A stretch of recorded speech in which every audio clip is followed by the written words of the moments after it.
meus alunos do pré-vestibular social da Prefeitura Municipal de Macaé e aos amigos que nos assistem, que nos visitam, sejam todos bem-vindos. Nós vamos a mais uma aula na nossa preparação para o Enem, uma aula de História, onde vamos falar da mais importante característica da Idade Média, sem sombra de dúvida, que foi o feudalismo. Definindo o feudalismo, foi o sistema político, econômico, social e cultural que vigorou na Europa durante toda a Idade Média.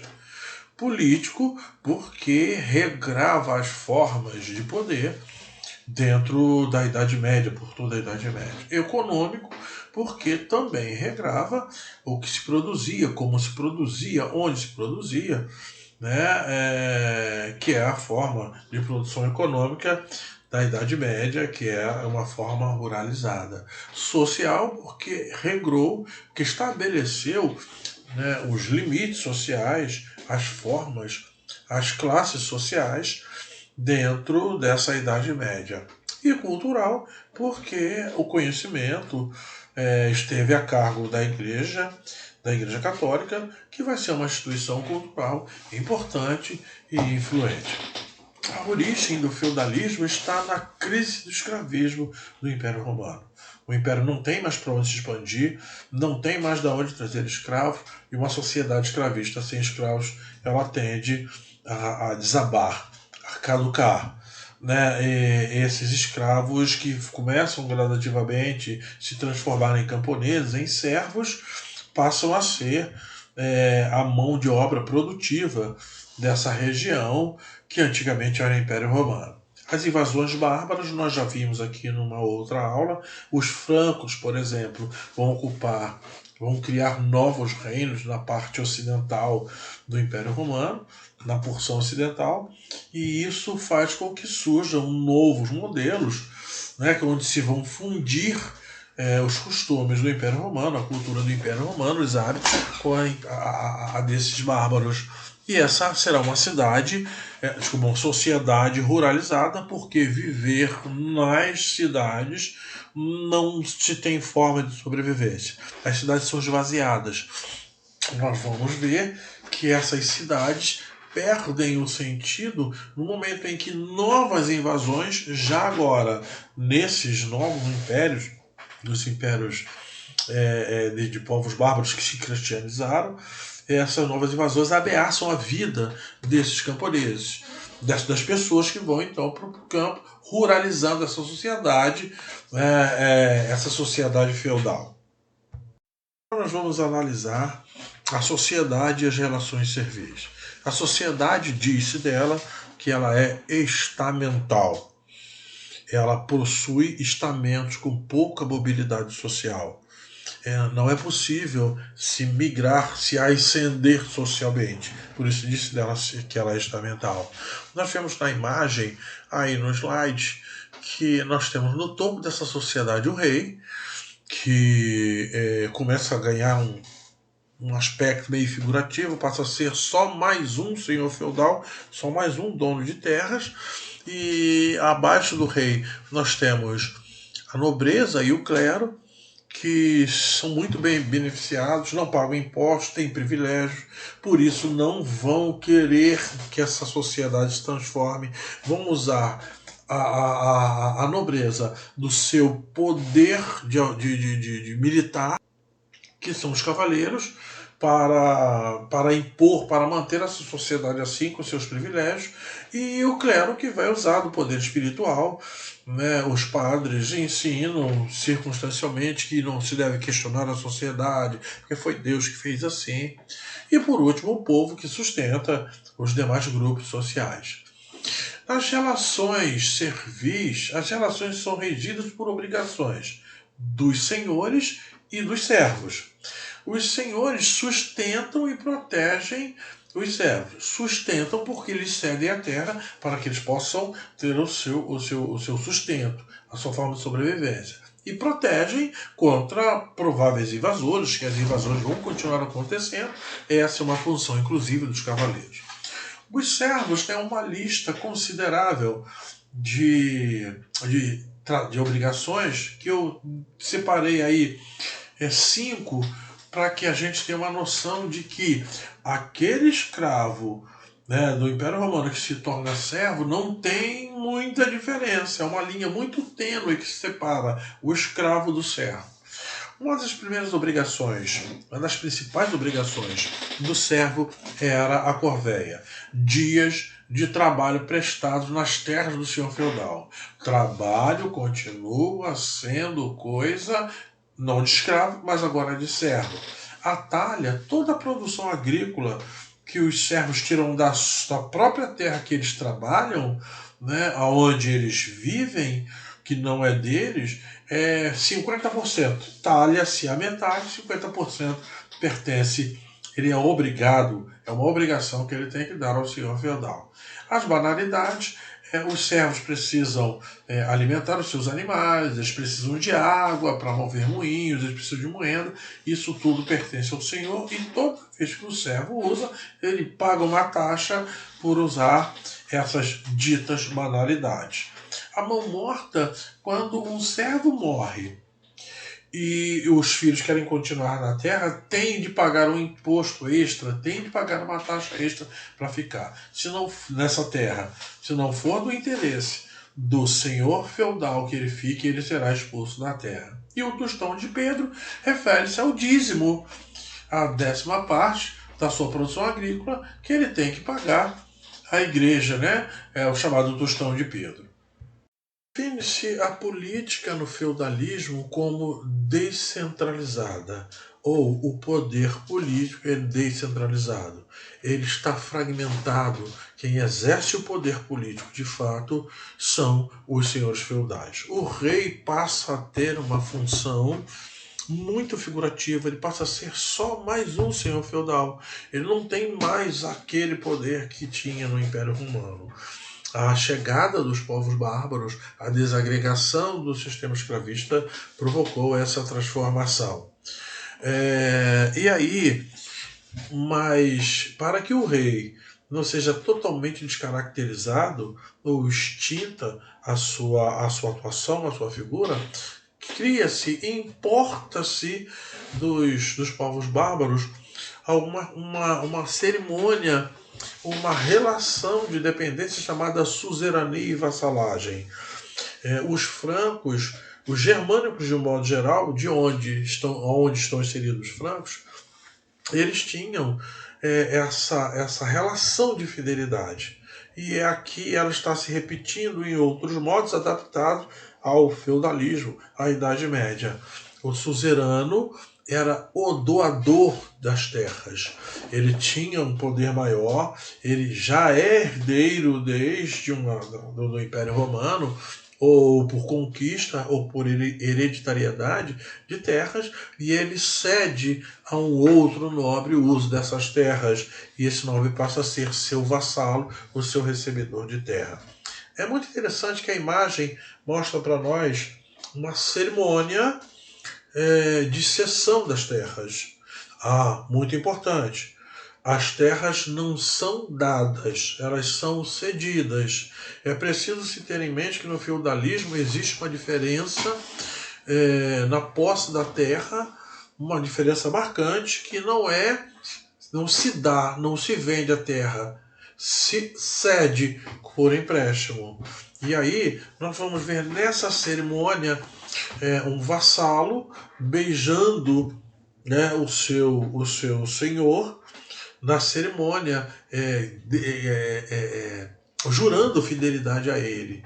E aí vai surgir uma expressão que nós conhecemos hoje, que essa é uma conversa franca. Vamos ter uma conversa franca. A gente às vezes, hoje não mais, mas usava-se bastante essa expressão. Por quê? Porque nessa cerimônia tinha que se ter uma conversa franca, ou seja, uma conversa oriunda dos moldes dos francos na cerimônia de fidelidade ao seu senhor. Durante o período feudal, ou durante o período da Idade Média, se diz que ela era teocêntrica.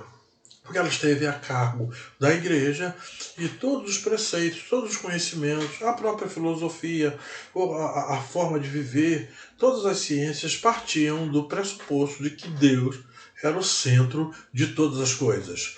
Deus era o grande regente de todo o conhecimento e do universo. A Igreja Católica foi a instituição com maior influência na cultura, nas formas, nas expressões artísticas, nas expressões musicais, no conhecimento, nas transformações. Tudo estava na medicina, tudo estava limitado aos interesses da Igreja Católica, que nós já falamos aqui, não queria mudanças substanciais pela sua posição, dessa sociedade, pela sua posição privilegiada. Ela também detinha terras, também era uma grande senhora feudal, e por isso era mais um motivo que ela tem poder, ela tem dinheiro, ela tem conforto, está com privilégio, não quer que essa sociedade se transforme. O monopólio cultural era da educação era da igreja, porque o camponês que vive na sua plantação, que vive lá no seu feudo, ele não tem a preocupação de ser letrado, ele não busca ser letrado. Sempre há uma ou outra exceção, mas o camponês busca a sua sobrevivência. Esse é um momento em que a vida é muito breve. A morte pode estar na próxima esquina. Então, a ideia é que não se preocupe com a cultura, se preocupe em sobreviver. Nós temos a imagem aqui ao lado, que é a coroação de Carlos Magno. Observando direitinho, o Papa traz a coroa e coloca na cabeça de Carlos Magno, Papa Leão III. É uma das demonstrações de poder da Igreja. Ela é quem dava ao rei, quem deu a Carlos Magno, né, o poder. Ela é quem coroava ele. Então o poder dos reis emanava de Deus. Esse é um aspecto cultural que a Igreja tenta preservar, tenta mostrar a sua autoridade. A economia feudal é um aspecto da Idade Média que é bastante cobrado da gente, inclusive no Enem, por ser uma característica bem marcante e com bastante diferenciação. Nós vamos ver que vamos ter uma unidade básica que é o feudo, que é o espaço que nós já falamos na aula anterior, que é o espaço em que o senhor feudal tem o poder, ele divide em manso senhorial, manso servil e a manso comum. E essa, então, é a área de produção. A produção agrícola, que é a forma de subsistência, de sobrevivência dessa sociedade, vai ser nesse espaço, nessa unidade básica que é o feudo. A economia é agrícola e autossuficiente. O servo não produz excedentes, por uma série de motivos, entre os quais a gente pode destacar: para que produzir excedente, se aumentar a produção na busca de produção de excedente, se tudo que eu produzo vai para o senhor feudal? 50% que eu produzo na terra dele, o tostão de Pedro, as classes dominantes têm essa primazia. Então não há nenhum interesse do servo em aumentar a produção. É autossuficiente porque ele busca apenas a sua sobrevivência. O que ele planta, onde ele planta, a terra não pertence a ele, o que ele planta não pertence a ele. Então é por isso que ele não tem interesse no aumento da produção. E isso já vai justificar nosso próximo item aí do slide, que é a baixa produtividade. Daí, se não tem excedente, as atividades comerciais desabam. Só os grandes centros urbanos é que vão ter atividades comerciais. E principalmente na parte da Europa, onde está o Império Romano do Oriente. Então, as poucas, é perigoso se transportar mercadorias diante das invasões bárbaras. Não é seguro e ninguém quer se envolver nessa atividade porque, pela insegurança, não tem como ter uma produtividade, ter resultados dessas atividades comerciais. Por isso ela desaba, ela não sobe. Atenção, porque às vezes cai uma pergunta para a gente relacionada ao comércio, se ele sumiu na Idade Média. Ele não sumiu. É apenas na sua parte ocidental, não há interesse. Ninguém quer se especializar, ninguém tem interesse no comércio, porque busca-se só a sua autossuficiência, a sua sobrevivência.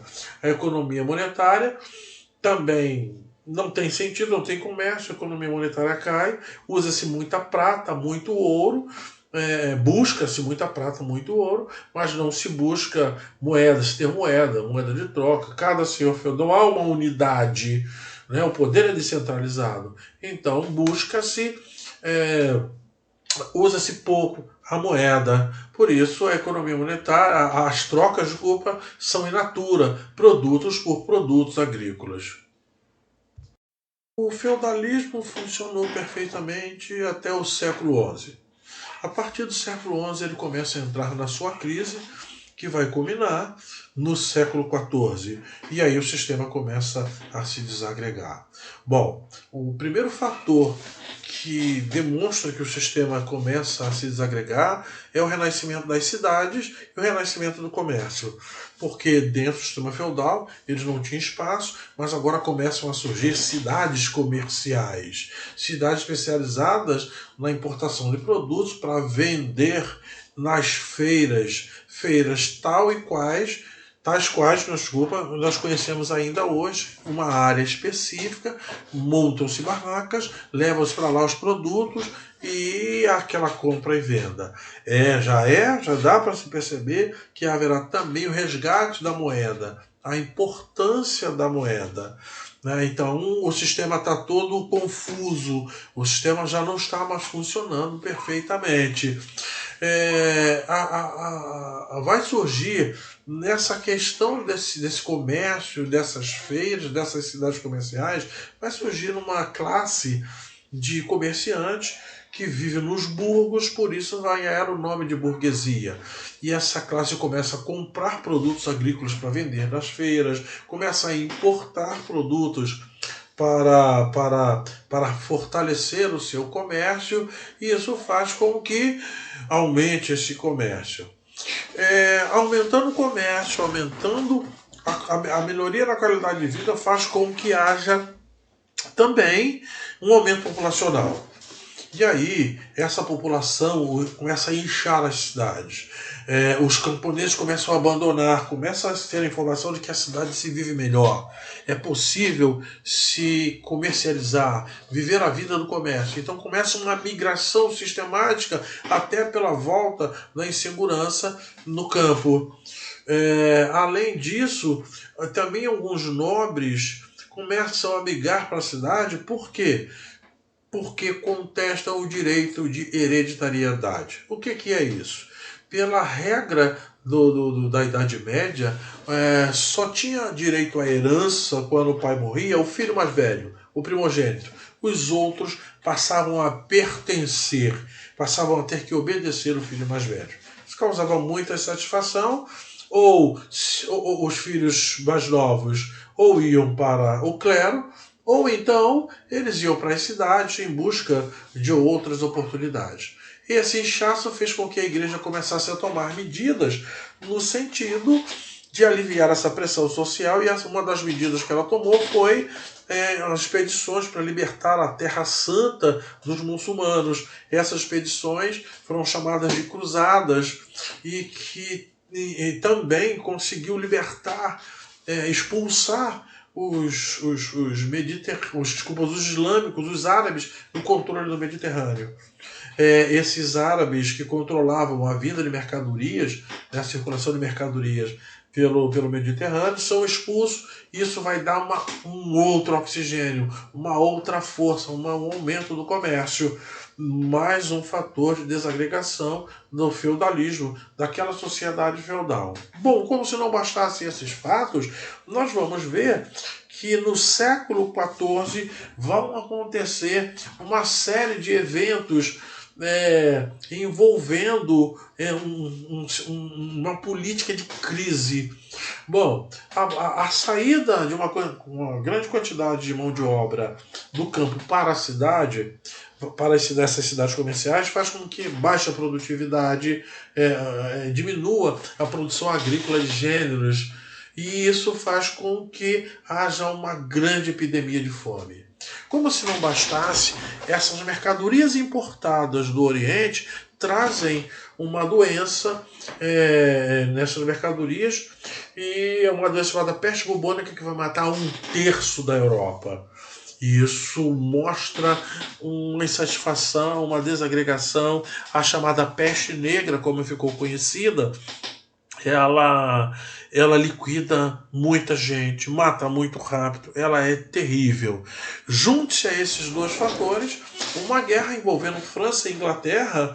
Os ingleses se veem no direito da sucessão ao trono, de mandar o rei inglês governar também a França. Isso vai gerar uma guerra iniciada em 1337 e só vai ser concluída em 1453. São 116 anos de guerra, e por isso ela vai ganhar o nome de Guerra dos 100 Anos. Atente para os detalhes, meus alunos, não é esse período todo de guerra, tem períodos de calmaria, tem períodos que param, né? Mas ela vai entrar para a história com esse nome.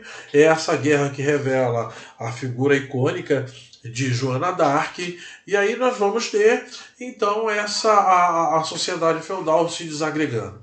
Vai ser preciso se buscar soluções, vai ser preciso se buscar formas de se resolver essas questões. Nós paramos por aqui. A seguir eu vou deixar uma imagem que fala da idade da peste negra, que mostra a peste negra, né, os males, a ação dela nos vários grupos sociais durante essa crise do século XIV. Até uma próxima oportunidade.